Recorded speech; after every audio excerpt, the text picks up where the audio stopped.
नमस्कार सम्पूर्णलाई Nobel environment एकाडेमीको online क्लासमा यहाँहरू सम्पूर्णलाई स्वागत गर्न चाहन्छु। म किनु गुरुङ, आदरपुर तहको नेपाली विषय शिक्षिका।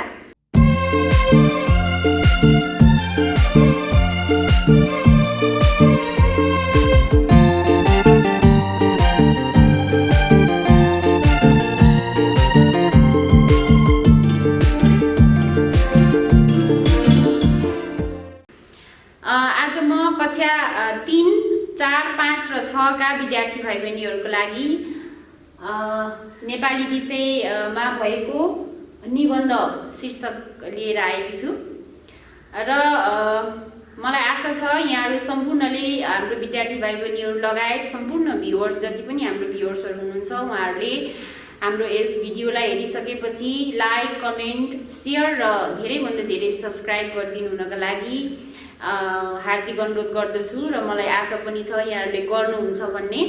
र आज म कक्षा सुरु गर्नुभन्दा अगाडि यहाँ विद्यार्थी भाइ बहिनीहरू सम्पूर्णलाई के अनुरोध गर्न चाहन्छु भने जति पनि कक्षाहरू हजुरहरूले लिनुहुन्छ भिडियो मार्फत जति पनि अनलाइन कक्षाहरू हजुरहरूले लिनुहुन्छ त्यो लिएपछि हजुरहरूले राम्रोसँग बुझ्नु होला र बुझिसकेपछि हजुरले गृह कार्य अनिवार्य रूपमा गर्नुहोस् र त्यसलाई चाहिँ दोहोऱ्याइकन धेरै पटकसम्म पढ्नुहोस्। किनभने आफूले गरेको कामहरूलाई हरेक दिन दोहोऱ्याउँदै रिभिजन गरिरहनु भयो भने चाहिँ कहिले पनि बिर्सिनुहुन्न। त्यसकारण विद्यालयमा आएर दोहोऱ्याइरहने अवस्था पनि नभएको हुँदा हजुरहरूले घरमा त्यसलाई दोहोऱ्याइकन पढ्नु पनि हुनको लागि म अनुरोध गर्दै आजको क्लास सुरु गर्न गइरहेकी छु।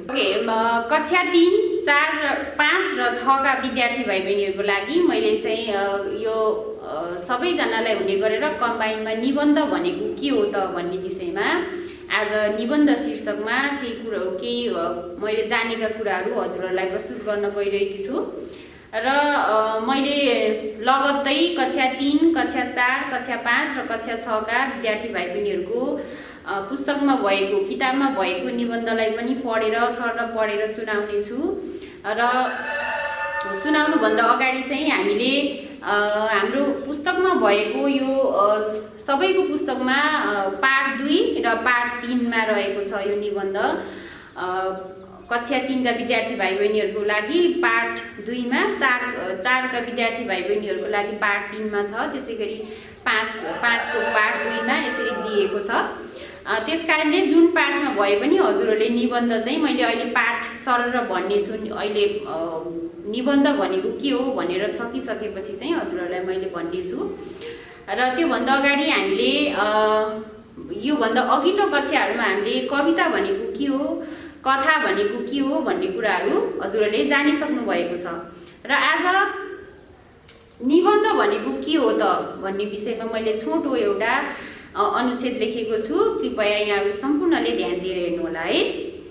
ल अब म सुरुवात गर्न गइरहेको छु। त्यसकारणले हजुरहरूले टिप्न चाहनुहुन्छ भने आफ्नो अगाडि कपी राख्नुहोस्, आफ्नो अगाडि पेन्सिल राख्नुहोस् र मैले भनेको कुराहरू टिपोट गर्न पनि सक्नुहुन्छ। टिपोट गरेर राख्नुभयो भने पछिसम्म दिगोसम्म रहन्छ, त्यसलाई हजुरहरूले पढ्दै फेरि सम्झिन पनि सक्नुहुन्छ है। यो चाहिँ हजुरहरूको किताबमा चाहिँ छनलाई निबन्ध भनेको के हो, कविता भनेको के हो र कथा भनेको के हो भनेर हजुरहरूलाई दिएको त छैन। तर मैले कथा पढ्नुभन्दा अगाडि कथा भनेको के हो, निबन्ध पढ्नुभन्दा अगाडि निबन्ध भनेको के हो र कविता पढ्नु अगाडि कविता भनेको के हो भन्ने कुराहरू त हजुरहरूलाई थाहा हुनुपर्छ जस्तो मलाई लाग्छ। त्यसकारणले निबन्ध भनेको के हो त भन्ने विषयमा छोटो मैले प्रस्ट्याउन गएको छु है त।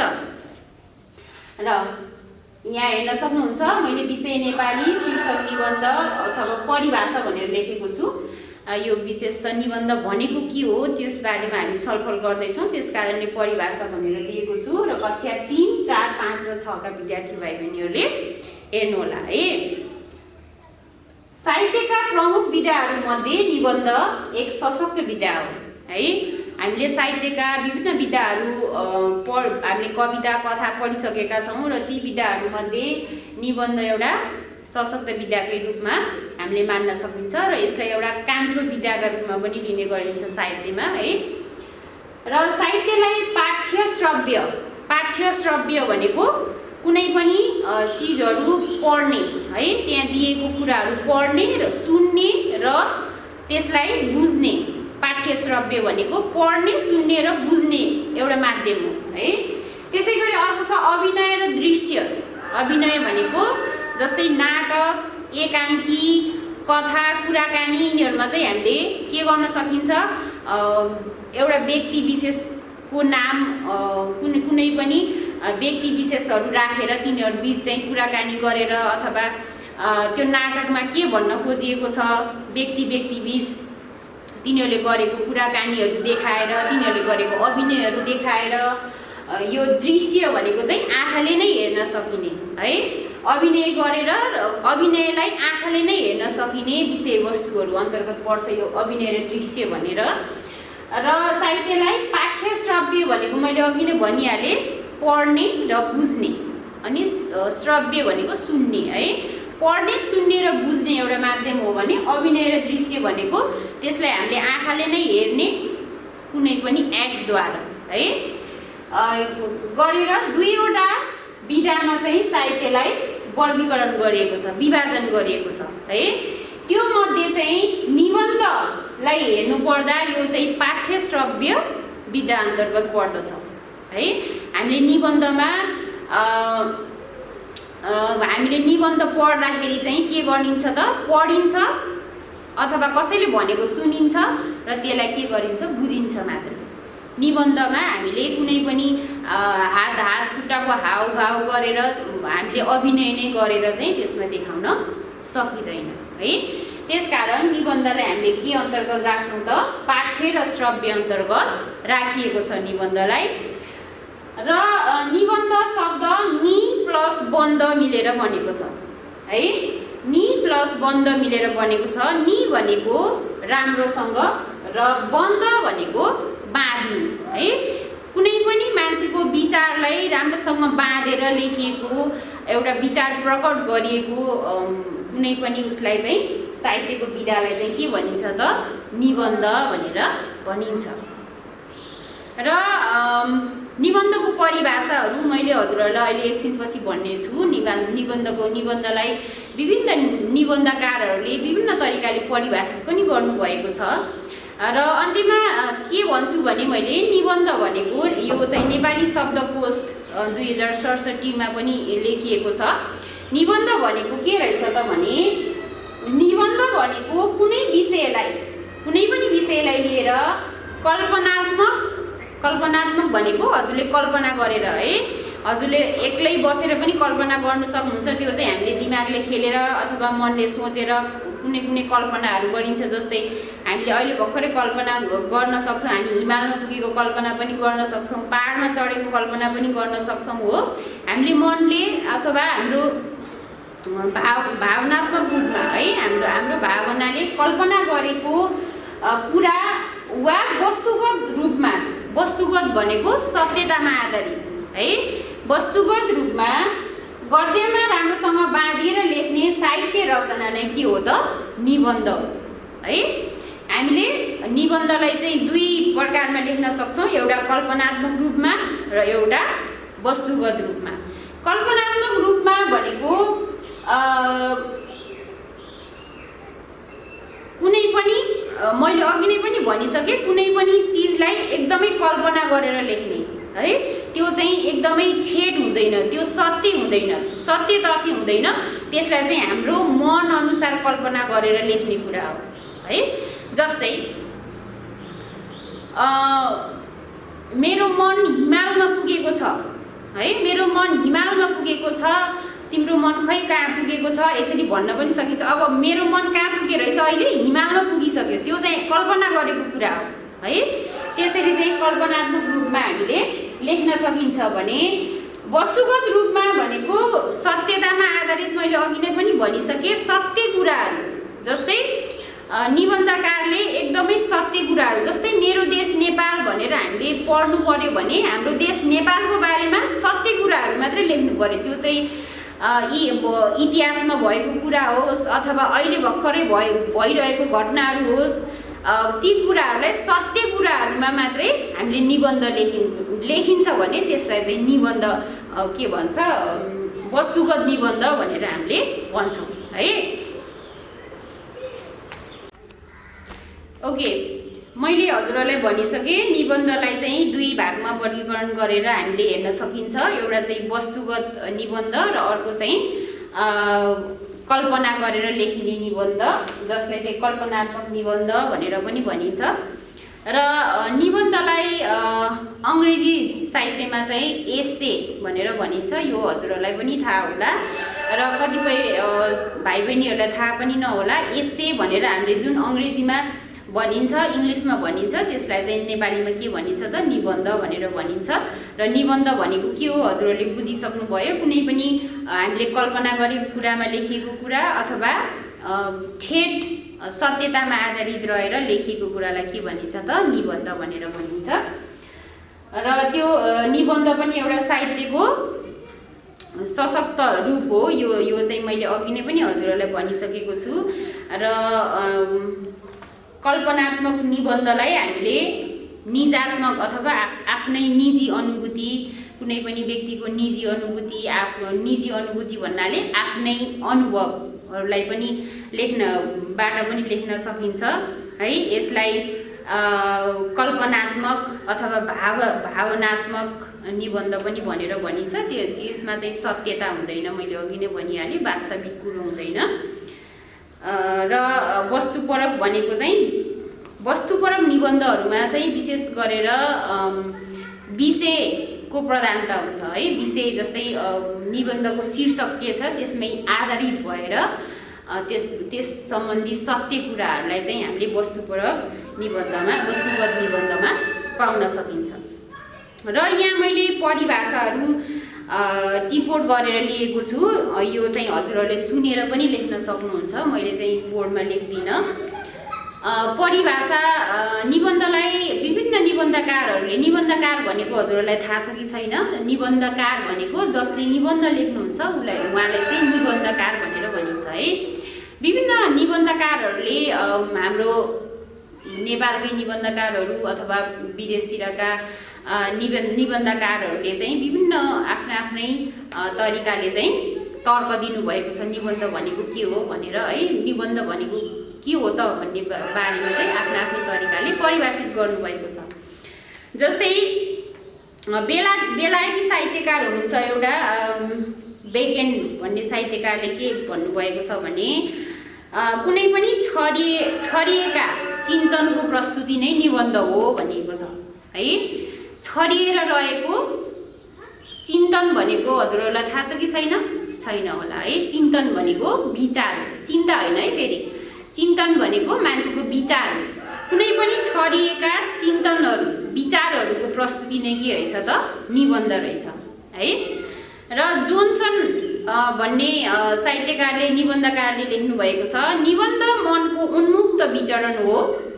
यो अपरिपक्व रचना हो जसको कुनै नियम रहँदैन है। निबन्ध भनेको मनको उन्मुक्त विचरण हो। मनमा चाहिँ एकदम उन्मुक्त भनेको मनमा एकदमै बढी गुम्सिएर रहेको विचार हो कि जसलाई चाहिँ हामीले निबन्धद्वारा प्रकट गरिन्छ है। यो चाहिँ अपरिपक्व रचना हो, यसको परिपक्वता हुँदैन र यसको नियमहरू पनि त्यति हुँदैन भनेर जोन्सनले भन्नुभएको छ। त्यसै गरी नेपाली साहित्यका भैरव अर्यालले भन्नुभएको छ, कुनै विषयमा आफूले सोचेको मनमा लागेको कुरा रसिलो पाराले छरितो रूपमा है, छरितो भनेको छिटो र सहज, छिटो र सजिलो रूपमा है प्रकट गर्ने माध्यम नै के हो त निबन्ध हो। कुनै विषयमा आफूले सोचेको, कुनै पनि एउटा विषय वस्तु राखेर आफूले सोचेको अथवा मनमा लागेको कुराहरू चाहिँ रसिलो पाराले, त्यसलाई रसिलोपन कसरी दिने त्यो निबन्धकारको हातमा हुन्छ है। र छरितो रूपमा प्रकट गर्ने एउटा माध्यम नै के रहेछ त निबन्ध रहेछ है। र महाकवि लक्ष्मीप्रसाद देवकोटाले अब के भन्नुभएको छ त निबन्धको बारेमा है, ध्यान दिएर सुन्नुहोला। निबन्ध टेबुल गफ हो। टेबुल गफ भनेको मान्छेले एक अर्का बीच बसेर चाहिँ आफ्नै पाराले गर्न सक्ने गफ है। चस्मादार अध्यापकको व्याख्यान होइन। चस्मादार अध्यापक भन्नाले कुनै पनि व्यक्ति विशेषले चाहिँ दार्शनिक रूपमा प्रकट गरेको विचार यो होइन, यो चाहिँ स्वतन्त्र रूपमा गरिएको प्रकट गरिने विचार हो भनेर भनिएको छ है। महाकवि लक्ष्मीप्रसाद देवकोटाले के भन्नुभएको रहेछ त, निबन्ध भनेको एउटा टेबल गफ हो, चस्मादार अध्यापकको व्याख्यान होइन भनेर भन्नुभएको छ है। यो एउटा स्वतन्त्र विचार प्रकट गर्ने माध्यम हो।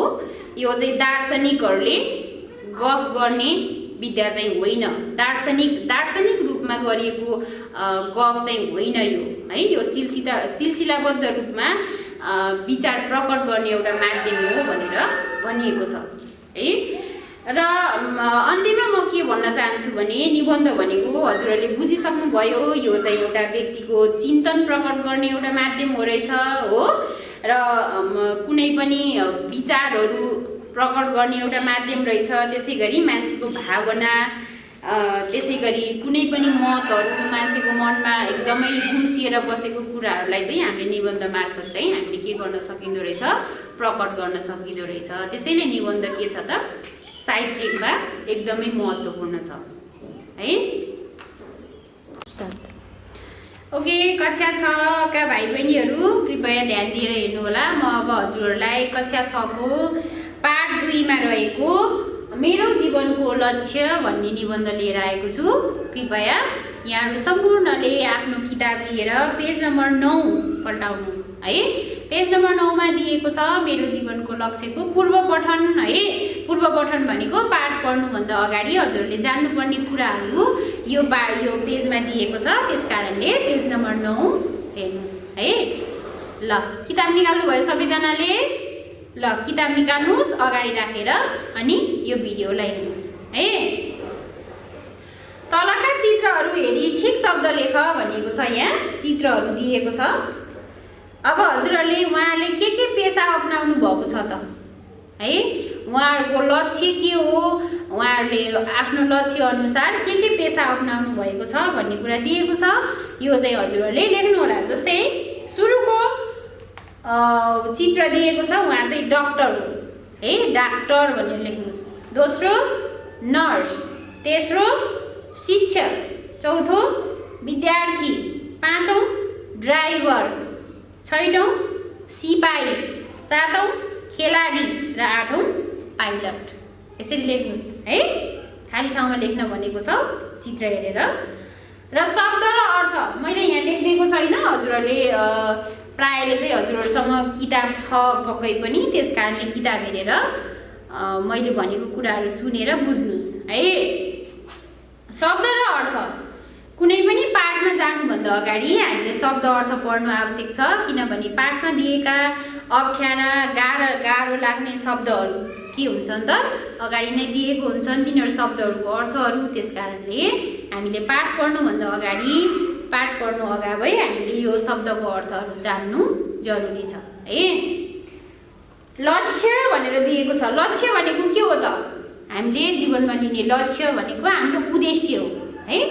हाम्रो जुन कुरामा इच्छा चाहना हुन्छ त्यो चाहिँ पछि गएर पुरा गरिन्छ। हामीले त्यसलाई के भनिन्छ? लक्ष्य अथवा उद्देश्य भनेर भनिन्छ है। र पहरेदार भनेको निगरानी गर्ने, त्यो कुरालाई, जुन कुरालाई सुरक्षा दिन भनिएको छ त्यो कुरालाई सुरक्षा दिएर बस्ने। जस्तै गार्ड भनेर भनिन्छ नि हामीले हो। गार्डले के गर्नुहुन्छ? कुनै पनि संस्थाको उहाँ चाहिँ गेटमा बसेर त्यो संस्थालाई के गरेर बस्नुहुन्छ? रेखदेख गरेर बस्नुहुन्छ हो। अर्को छ आकृति। कुनै व्यक्ति वा वस्तुको स्वरूप। आकृति भनेको जस्तै ऐनामा हामीले हेर्यौँ भने आफ्नो अनुहार देखिन्छ नि, त्यसलाई के भनिन्छ? आफ्नै आकृति देख्नु भनिन्छ है। अर्को छ आविष्कारक। आविष्कार गर्ने अथवा कुनै पनि कुरा पत्ता लगाउने वैज्ञानिक। बुझ्नुहुन्छ नि? वैज्ञानिक भनेको हजुरहरूले जो साइन्टिस्ट भनेर पढ्नुहुन्छ नि हो, वैज्ञानिक है। कुनै पनि नयाँ कुराको आविष्कार गर्ने अथवा नयाँ कुराहरू थाहा पाउनको लागि धेरै पढ्ने, धेरै कुराहरू जम्मा गरेर कुनै पनि नयाँ कुराको आविष्कार गर्ने मान्छे है। जीवनदायिनी भनेको जीवन दिने अथवा जीवनी बाटो देखाउने, जीवनको बाटो देखाउने। लगाव भनेको झुकाव, कुनै पनि कुरा मन पर्यो भने त्यही कुरातर्फ हामी के हुन्छौँ, एकदम बढी लाग्छौँ भने त्यसलाई के भन्छ, लगाव भन्छ। अन्धविश्वास, अन्धविश्वास भनेको पुरानो कुराहरू जसको चाहिँ कुनै पनि वैज्ञानिक आधारहरू हुँदैन, त्यस्तो कुरालाई के भन्छ, अन्धविश्वास। सुव्यवस्था भनेको राम्रो व्यवस्था मिलाएको, एकदमै राम्रो बन्दोबस्त गरेको। अर्को छ भ्रमण, भ्रमण भनेको यात्रा, कुनै आफ्नो ठाउँदेखि आफ्नो ठाउँभन्दा टाढाको ठाउँहरूलाई के गर्नु, घुम्नुलाई यात्रा भनिन्छ। वीरता, बहादुरी, वीरता बहादुरी भनेको आफ्नो साहसीपन देखाउनु। गाथा, कसैको प्रशंसा वा स्तुति, गाथा गाउनु भनिन्छ नि हामीले, हो, कसैको प्रशंसा गरेर गाउनु। विकृति भनेको नसुहाउँदो अथवा खराब कुराहरू, विकृति भनेको। ल अब पाठ पल्टाउनुहोस्, पेज पल्टाउनुहोस् हजुरहरू, पेज नम्बर 10 मा मेरो जीवनको लक्ष्य भन्ने शीर्षकमा जानुहोस्। यो मेरो जीवनको लक्ष्य चाहिँ विकल बस्तीले लेख्नु भएको छ र म सरल पढेर सुनाउँछु। हजुरहरूले आफ्नो किताब अगाडि राखिसक्नु भएको छ होला, पढेर सुनाउँछु। हजुरहरूले के भन्न खोजेको छ यहाँ त्यो कुरा चाहिँ बुझ्नुहोस्। म जहिलेदेखि स्कुल जान थालेँ त्यही बेलादेखि मलाई मान्छेहरूले तिमी के भन्छौ भन्ने प्रश्न सोधिरहन्छन्। यतिखेर पनि मेरा घरमा कोही नयाँ आफन्त आयो भने मैले यस प्रश्नको उत्तर दिनुपर्छ। यस्तोमा म कसैलाई डाक्टर बन्छु भन्छु, कसैलाई शिक्षक बन्ने जवाब दिन्छु, कहिले त इन्जिनियर वा वैज्ञानिक बन्ने कुरा गर्छु, कहिले वकिल वा व्यापारी भन्ने कुरा बताउँछु, कहिलेकाहीँ कलाकार अथवा साहित्यकार बन्ने कुरा गर्छु, कहिले वकिल वा व्यापारी बन्ने कुरा बताउँछु, कहिलेकाहीँ कलाकार अथवा साहित्यकार बन्ने कुरा सोच्छु, त कहिले खेलाडी बन्ने कुरा सुनाउँछु, कहिले समाजसेवी त कहिले पाइलट वा ड्राइभर भन्ने विचार आउँछ, त्यही जवाब दिन्छु। कहिले भने सिपाही वा प्रहरी बनेर देशको पहरेदार बन्छु भन्छु, अझ कुनै कुनै बेला कर्मचारी बनेर काम गरौँ जस्तो लाग्छ र त्यही जवाब दिन्छु। यसरी हावाका झोक्का र सूर्यको तापसँगै आकाशमा बदलिरहने बादलका आकृति जस्तै छ मेरो जीवनको लक्ष्य। जुन चाहिँ एकजना व्यक्ति विशेषले यो भन्नुभएको छ, हजुर जस्तै एउटा विद्यार्थीले, त्यो साथीले चाहिँ, त्यो विद्यार्थीले चाहिँ के भन्नुहुँदो रहेछ भने घरमा जो आए पनि तिमी के बन्छौ, के बन्ने हो पछि गएर भनेर सोध्नुहुँदो रहेछ। अब साथीलाई अब हरेक मान्छे आउँदाखेरि कहिले डक्टर बन्छु भन्नुहुँदो रहेछ, कहिले इन्जिनियर बन्छु भन्नुहुँदो रहेछ, कहिले कर्मचारी भएर काम गर्छु भन्नुहुँदो रहेछ, के पेसाहरू आउँछन् मुखमा त्यही भन्नुहुँदो रहेछ। र के भन्छ, हावाको झोक्काहरू कहिले एकदम बढी आउँछ, कहिले आउँदैन, सूर्यको ताप भनेको घाम कहिले एकदम चकिलो लाग्छ, कहिले लाग्दैन। त्यस्तै छ मेरो जीवनको लक्ष्य भनेर यो साथीले भनेको छ। मलाई रोगीहरूको उपचार गरी नयाँ जीवन दिने डाक्टर तथा स्वास्थ्य कर्मीहरूलाई देख्दा डाक्टर वा स्वास्थ्य कर्मी जस्तै बन्नु जस्तो लाग्छ। जीवनभरि ज्ञानको ज्योति बालेर अरूको जीवनको अन्धकार हटाउँदै आफू चाहिँ मैनबत्ती जस्तो पग्लिएका गुरुआमाहरूलाई भेट्दा शिक्षक बन्नु जस्तो लाग्छ। साना र ठुला तर राम्रा घरहरू, व्यवस्थित र फराकिला सडक र पुलहरूको डिजाइन देख्दा इन्जिनियर बन्नु जस्तो लाग्छ। तिनै सडक र पुलहरूमा गुडिरहेका वा आकाशमा उडिरहेका विभिन्न सवारी साधन र विभिन्न किसिमका आविष्कार देख्दा वैज्ञानिक वा आविष्कारक बन्नु जस्तो लाग्छ। विभिन्न किसिमका पेसा अपनाउने मान्छेहरू देख्दाखेरि उहाँहरूले गर्नुभएको काम र उहाँहरूले पुर्याउनु भएको योगदानहरू देखेर त्यस्तै बन्न मन लाग्दो रहेछ यो साथीलाई। अन्यायमा परेका र अधिकार नपाएका मानिसहरूलाई भेट्दा उनीहरूलाई न्याय दिलाउन वकिल बनेर कानुनी लडाइँ लड्न मन पर्छ। देश विदेशका सामान र सेवाहरूलाई हाम्रा सामु ल्याइ पुर्याउने, हाम्रा सामान वा सेवाहरूलाई देश विदेश पुर्याउने व्यापार गर्ने व्यक्तिहरूलाई देख्दा व्यापारी बन्न मन लाग्छ। सुन्दर जीवन याददायिनी साहित्यिक पर्दा र नाटक, फिल्म, चित्र हेर्दा वा गीत सुन्दा साहित्यकार वा कलाकार बन्नु जस्तो लाग्छ। त्यस्तै खेल्ने उमेर भएर हो कि खेलप्रतिको लगाव भएर हो, मलाई खेलाडी बनेर आफ्नो देशको नाम संसारभर फैलाउँ जस्तो लाग्छ। अन्धविश्वास र भ्रष्टाचारको कुरा सुन्दा समाजसेवी वा राजनीतिज्ञ बनेर देशमा चेतनाको ज्योति छरौँ जस्तो लाग्छ। परिवर्तनको लहर चलाउँ जस्तो लाग्छ, विकासको मूल फुटाउँ जस्तो लाग्छ, भ्रष्टाचारको जरो उखेलेर देशमा सुव्यवस्था कायम गर्न कम्मर कसु जस्तो लाग्छ है। कहिलेकाहीँ चाहिँ फिल्मकर्मी बन्न मन लाग्दो रहेछ, कहिले साहित्यकार बन्न मन लाग्दो रहेछ, कहिले डक्टर बन्न मन लाग्दो रहेछ, कहिले शिक्षक बन्न मन लाग्दो रहेछ। यो साथीलाई है विभिन्न किसिमका पेसाहरू देखेर त्यस्तै खालको बन्न मन लाग्दो रहेछ। र अन्धविश्वास र भ्रष्टाचारको कुरा सुन्दा, अन्धविश्वास भनेको पुराना कुराहरू जसको चाहिँ वैज्ञानिक आधारहरू छैन त्यस्ता कुराहरू सुन्ने र भ्रष्टाचार भनेको घुसखोरी है, त्यस्तो कुराहरू सुन्दाखेरि समाजसेवी र राजनीतिक बन्न मन लाग्छ अरे है, जसले चेतनाको ज्योति छरु लाग्छ भनेर भन्नुभएको छ। र परिवर्तनको लहर चलाउँ जस्तो लाग्छ है, पुरानो कुराहरू छोडेर नयाँ कुराहरू ल्याउने, जुन कुराहरू वैज्ञानिक कुराहरू हुन्छ, जुन चाहिँ नयाँ आविष्कारक कुराहरू हुन्छ, ती कुराहरू ल्याएर समाजलाई परिवर्तन गराउँ जस्तो लाग्दो रहेछ। र विकासको मूल फुटाउँ जस्तो लाग्छ। विकास भनेको के हो त? कुनै पनि कुराको सानो स्टेजदेखि लिएर ठुलोतर्फ है, त्यस्ता खालको विकासका कुराहरू पनि गराउँ जस्तो लाग्छ। भ्रष्टाचारको जरो उखेलेर देशमा सुव्यवस्था कायम गर्न कम्मर कसु जस्तो लाग्छ अरे। भ्रष्टाचार मैले अघि नै भनिसकेँ, घुसखोरी है। कुनै पनि काम गर्नको लागि के गर्ने त? चाहिने भन्दा धेरै पैसा ल्याउने, चाहिने भन्दा धेरै वस्तु चाहिँ आफूले ल्याएर पर्न त्यो सेवा दिने, त्यसैलाई भ्रष्टाचार भन्छ है। त्यो भ्रष्टाचारलाई हटाएर देशमा एकदमै राम्रो व्यवस्था कायम गर्न मन लाग्छ मलाई है।